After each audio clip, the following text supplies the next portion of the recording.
Tekanan itu pasti ada. Pasti ada. Karena 5 tahun lalu, 2019, saya kan sebagai Kepala Staf Angkatan Darat. Dan saya menghadapi tekanan. Selalu berupaya tidak netral, cawe-cawe untuk memenangkan salah satu pasangan calon. Apakah ini akan kita budayakan terus di negeri ini sampai negeri ini nanti habis oleh kiamat dunia?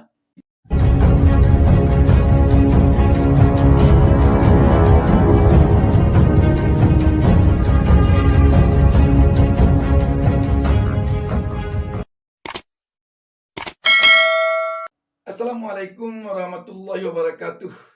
Alhamdulillah kita dapat berjumpa kembali. Dalam mengawali pertemuan kita ini, saya tak lupa mendoakan kepada Allah Subhanahu wa taala, Tuhan Yang Maha Esa, semoga seluruh pemirsa selalu mendapatkan keberkahan hidup dari Allah Subhanahu wa taala, dan semoga pesta demokrasi kali ini akan mendapatkan pemimpin yang benar-benar pro rakyat, jujur, ikhlas, dan adil bagi seluruh Indonesia. Amin. Sahabat BN, sebuah informasi yang agaknya tidak mengejutkan lagi, tetapi menarik bagi kita adalah pernyataan dari mantan Panglima TNI, Andika Perkasa. Dia mengatakan Tekanan itu pasti ada. Pasti ada. Karena 5 tahun lalu, 2019, saya kan sebagai Kepala Staf Angkatan Darat. Dan saya menghadapi tekanan. Tinggal kita memilih. Saya memilih mau ditekan atau enggak. Nah itu aja. Jadi saya pastikan 2019 saya tidak memberikan perintah apapun untuk memenangkan salah satu calon waktu itu, walaupun tekanan yang cukup berat. Jadi makanya tadi saya mengapresiasi sebenarnya kepada seluruh komponen ASN, Polri, dan TNI yang pasti dilibatkan dalam tugas-tugas penyelenggaraan pemilihan presiden, pemilihan legislatif, dan bahkan pilkada tahun depan. Tetaplah profesional karena memang aturannya sudah sangat jelas. Nah, kalaupun ada oknum-oknum, dan oknum itu kan bukan hanya di bawah, bisa saja oknum itu di atas. Karena tadi saya sebagai pejabat waktu itu pun menerima tekanan. Dan kalau saya memilih untuk menerima tekanan itu, berarti kan saya akan melakukan tindakan yang akan melanggar peraturan perundangan sendiri. Kenapa kita katakan ini bukan informasi yang begitu mencengangkan? Karena pada umumnya para pejabat itu mau menyampaikan hal-hal seperti ini setelah dia tidak menjabat lagi. Ketika dia masih menjabat, dia umumnya tidak mau mengemukakan ke publik apabila dia ditekan atau diintervensi oleh atasannya untuk berlaku tidak adil, untuk berlaku tidak netral di dalam pesta demokrasi. Itu biasanya. Sebab resiko yang akan dia tanggung kalau dia sempat menyampaikan kepada publik apa yang dialaminya, baik berupa intervensi, tekanan, dan lain sebagainya itu.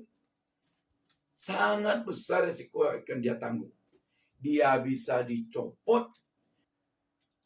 Karena itu, kita melihat pada umumnya pejabat tidak akan mau menyampaikan ke publik kalau dia mendapat tekanan dari atasannya. Seberani-beraninya pejabat, memang seperti Pak Andika ini, dia tidak menerima tekanan itu. tidak memerintahkan kepada bawahannya untuk memenangkan salah satu paslon pilpres atau partai. Sahabat BN, kalau kita melihat Pak Andika termasuk orang yang sangat beruntung. Ketika dia tidak mengindahkan perintah komandannya atau atasannya yang meminta agar menangkan paslon ini atau menangkan partai ini.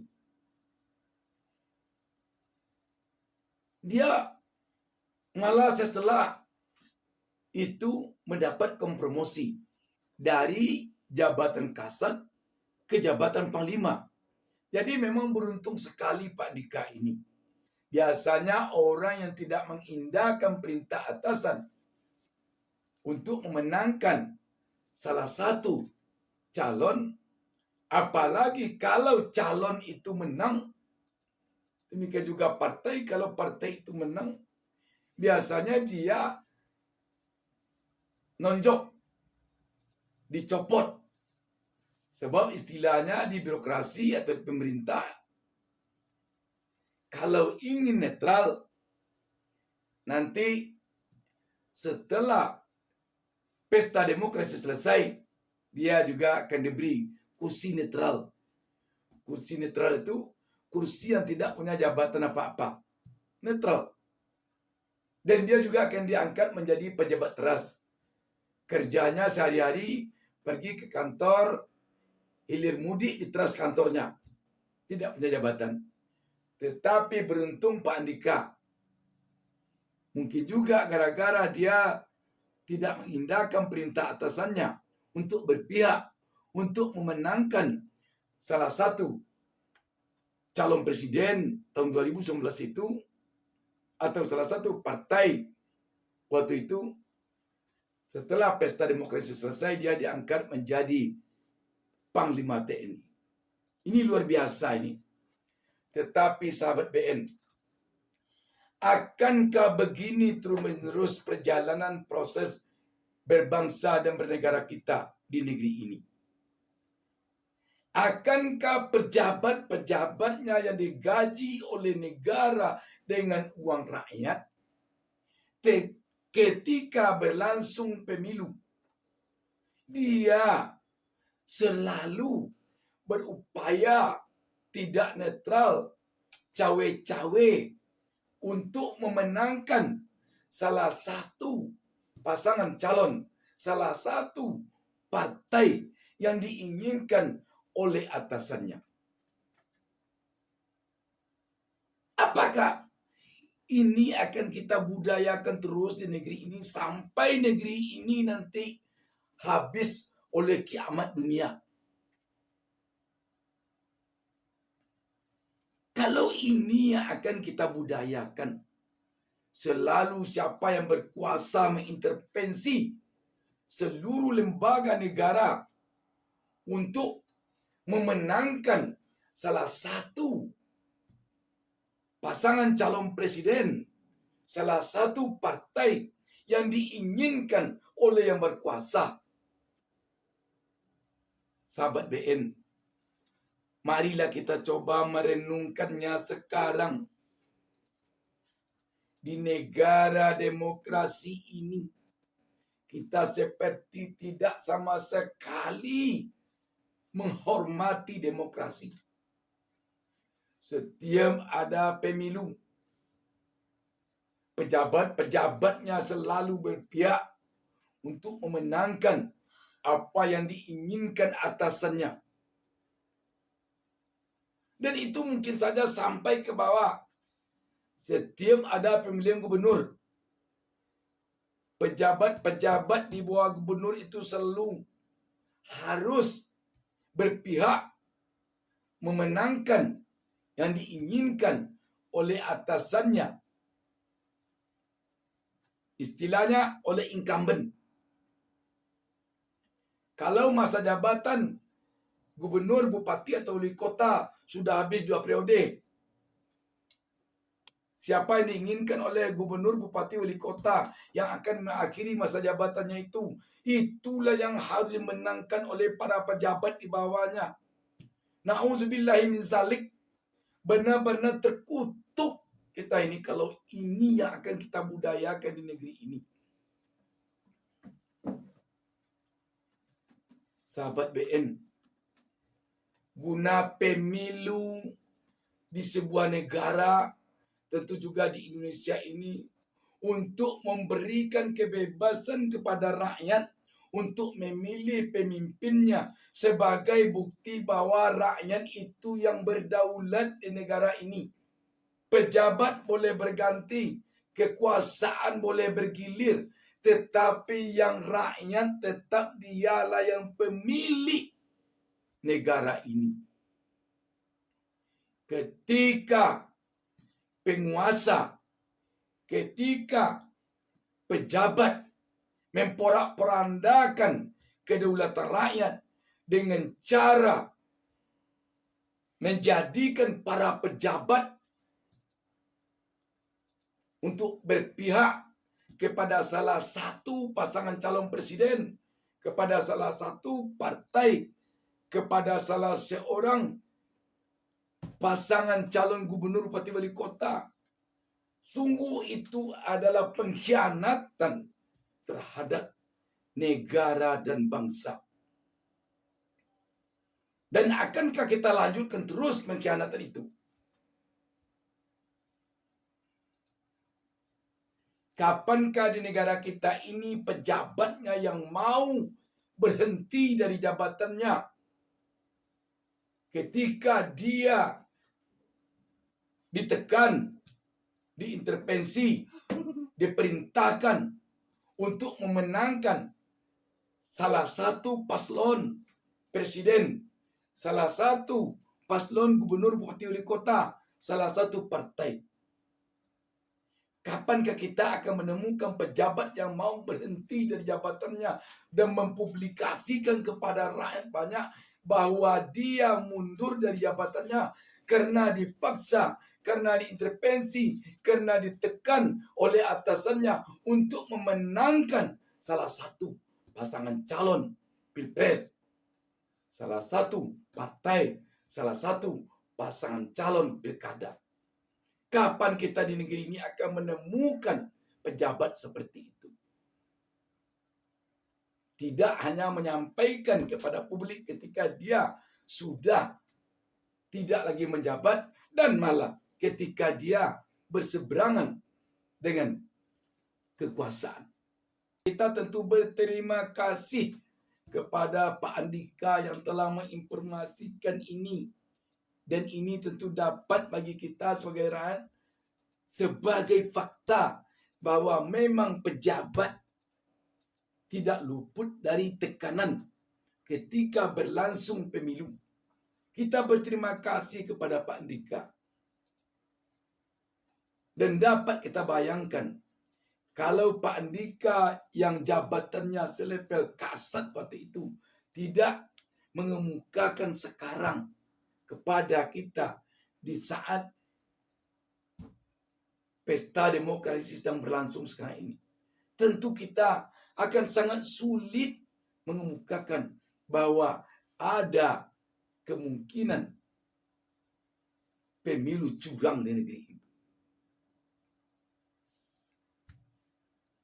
Dan kita tentu menginginkan ada lagi pejabat-pejabat lain atau mantan-mantan pejabat yang lain yang mau mengemukakan kepada publik bahwa dia juga dulu pernah ditekan, pernah diintervensi, pernah diperintah untuk memenangkan paslon tertentu, untuk memenangkan partai tertentu, untuk berpihak kepada salah satu paslon dan partai. Kita berharap terbongkar semuanya. Dan kita tentu berharap juga agar para pejabat yang sedang menduduki jabatannya sekarang, dia menyadari bahwa jabatan ini tidak akan kekal. Kalau nyawa sudah berada di kerongkongan atau sudah keluar dari badan, tidak ada lagi jabatan yang bisa dibanggakan.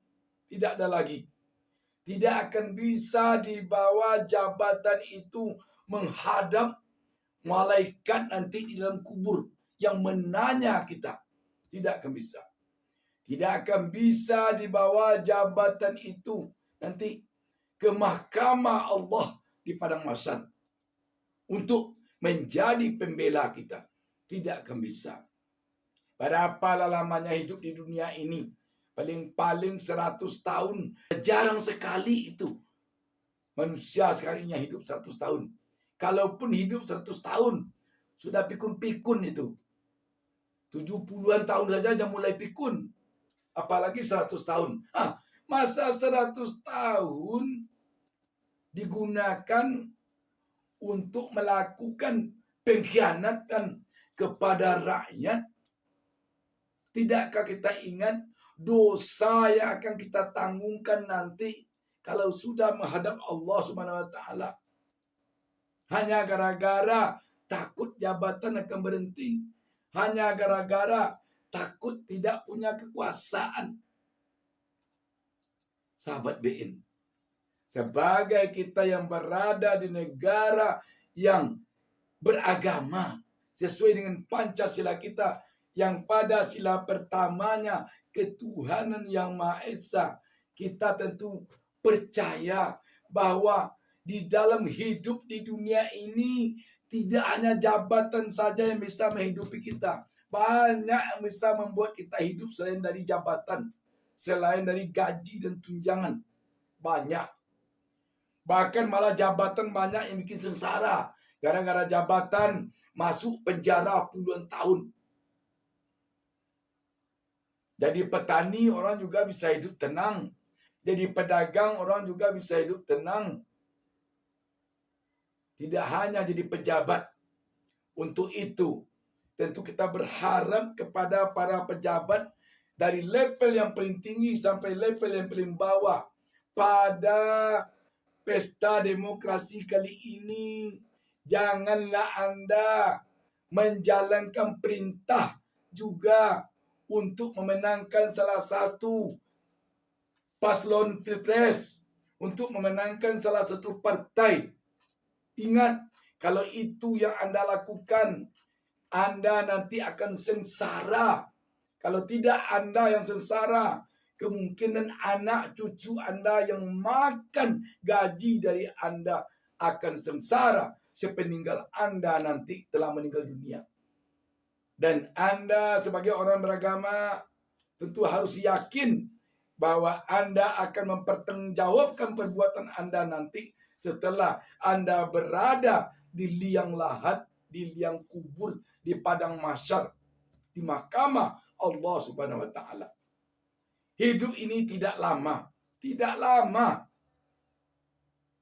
Jadi pejabat Anda tidak mungkin 100 tahun, 50 tahun saja sulit jadi pejabat. Tetapi di akhirat nanti Anda akan selama-lamanya, seperti juga saya dan kita semua, seluruh makhluk hidup di muka bumi ini akan selama-lamanya nanti di akhirat. Tidak seperti di dunia ini hanya yang singgah sejenak saja. Pemilu 2024 ini merupakan pertaruhan bagi demokrasi kita. Apakah demokrasi kita akan hancur di mata dunia? Apakah akan naik indeks prestasinya? Demikian, wassalamualaikum warahmatullahi wabarakatuh. Jangan lupa subscribe. Jangan lupa subscribe.